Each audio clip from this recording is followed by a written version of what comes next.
আমি যতই ঝামেলা কমাইতে চাই ততই মনে হয় আমার সাথে ঝামেলা বেশি বাঁধে। দেখেন আজকে ভাবছি একদম সহজভাবে কিছু রান্না করব। আজকে একটা বিশাল হাঁস নিয়ে আসছে। দেখেন এই হাঁসটা বাঁচতে অনেক সময়ের দরকার, অনেক। আর হাঁস খাওয়া এত যেমন স্বাদ, কিন্তু এইটা রান্না করা অনেক কঠিন, কারণ এইটার মধ্যে এই যে ছোটো ছোটো পশমগুলো থাকে, এগুলো কাটা বাছা অনেক ঝামেলা। কার ভালো লাগে এখন এইটা করতে বলেন?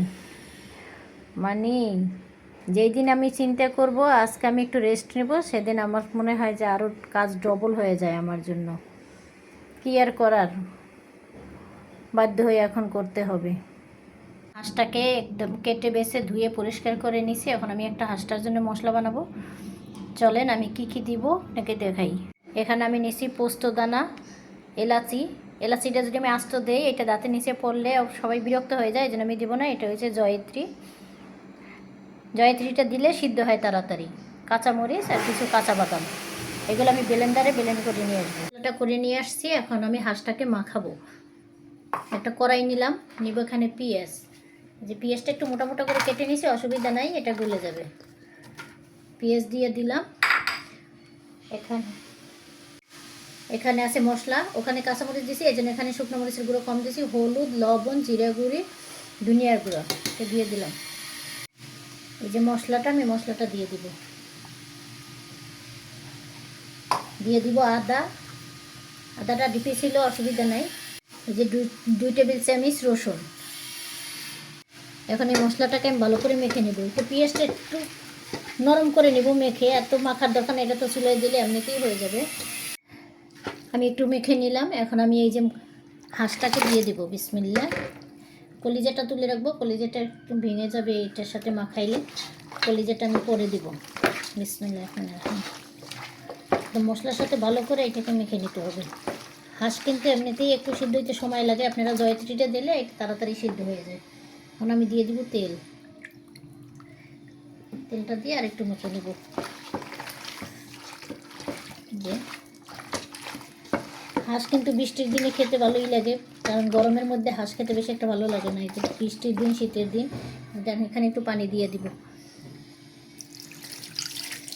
এই সময় আপনারা হাঁস খাবেন, পেটে কোনো সমস্যা হবে না। গরমের দিনে হাঁস খাইলে একটু পেটে সমস্যা হয়, আর খেতেও ভালো লাগে না। এখন আমি এটাকে বসাই দেব। হাঁসটা আমি বসাই দিয়েছি, এখানে একটু তেজপাতা আর দারচিনি দিয়ে দিলাম। এখন এটাকে ডাকনা দিয়ে দেব। ডাকনা দিয়ে আমি এইটাকে মাঝারি আছে আস্তে আস্তে করে কষাই নেব।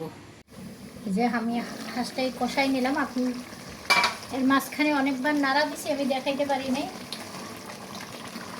আসলে এটা তো কষানোটা তো সবাই জানে, একাতে মাখায় আর যদি বসাই দেয়, এটা দেখানোর কিছু নাই। আমি আরও একটু ভালো করে, হাঁস যত বেশি ভালো কষাবেন তত কিন্তু স্বাদটা বাড়বে। এখানে আমি আরও একটু 2টা জিনিস দিব। কী কী দিব আপনাদেরকে দেখাই দেবো। আর একটু ভালো করে কষাই নিয়ে নিই।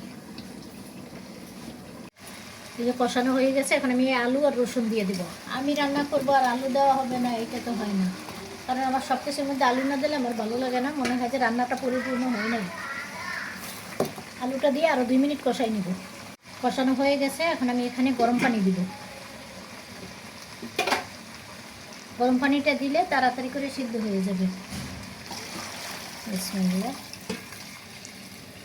পানিটা দিয়ে দিলাম। ফুল আছে, আমি আগে 5 মিনিট রান্না করব। এখন লো আঁচ দিলে গোস্তটা কিন্তু পানসা হয়ে যাবে। এখন 5 মিনিট ফুল আছে রাখবো।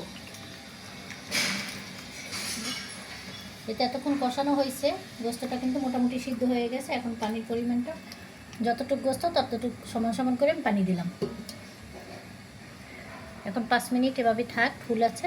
তারপর আমি একটু মিডিয়াম করে তারপরে রান্না করব।